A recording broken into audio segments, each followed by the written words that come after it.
Hi, Patrick Russell, EA, with today's Caliente topic. What's a professional gambler? A professional gambler is different from any other business activity in that it incorporates what is traditionally considered a hobby, but allows the IRC Section 162, the business write-off rule, to apply against the winnings. Calling yourself a professional gambler makes sense for someone who dedicates the majority of their time to gambling, but have consistent and verifiable travel, meal, and incidental expenses incurred by said gambling activities. A professional gambler treats winnings like revenue earned from a business enterprise, a gambling enterprise that the IRS has designated with the NICS code 713290. This is the number that you report on your tax return, that Form Schedule C, that tells the IRS what type of industry, gaming, you are reporting about. Coming back around, because winnings are treated as business revenue, gambling losses are treated as ordinary and regular business expenses. The basic accounting framework for a gambler would be take the top number being your gross winnings. Then of course, subtract your gambling losses. But now, you can also reduce your winnings by the general, administrative, managerial, and travel expenses as well. Whatever is left over would be considered your take-home profit. It is this take-home profit that's taxed. I know your next question. Pat, can I take a loss on my gambling business? That's a great question. Why? Because right now, you actually cannot. Thanks to the Jobs and Tax Act of 2017, gambling deductions are limited to gross gambling winnings, even with businesses, so no NOL.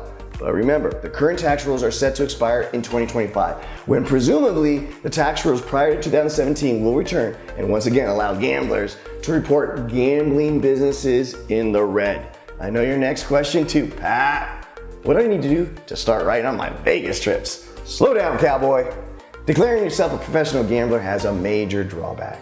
Sure, in bad years, taking losses dollar for dollar sounds pretty sweet. But what happens in a good year? Or a I hit the jackpot year? What happens? Let me introduce you to the self-employment tax, aka the Social Security and Medicare tax charge at a rate of 15.3% on your take-home profit. All sole proprietors pay this self-employment tax on their business profits. There is no difference here. But that additional 15.3% on a jackpot on top of the ordinary income taxes you already pay, that's a really tight pinch for gamblers. But let's say it's still the right move for you. What does the IRS need to see in order for them to accept your declaration as a professional gambler? There are two main things. First, your behavior. You need to prove how often you gamble, and it better be a lot. The second, you really can't have any other job. Any other source of income would jeopardize your contention that you need to play and win in order to pay your bills, and not just playing for fun.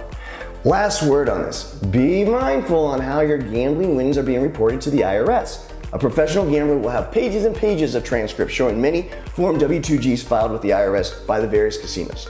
If the IRS receives very few, the likelihood of them auditing your tax return and challenging your assertion of being a pro hustler is very high. Good luck. This has been today's Caliente topic. Thank you so much for the time. I look forward to seeing you soon. Take care.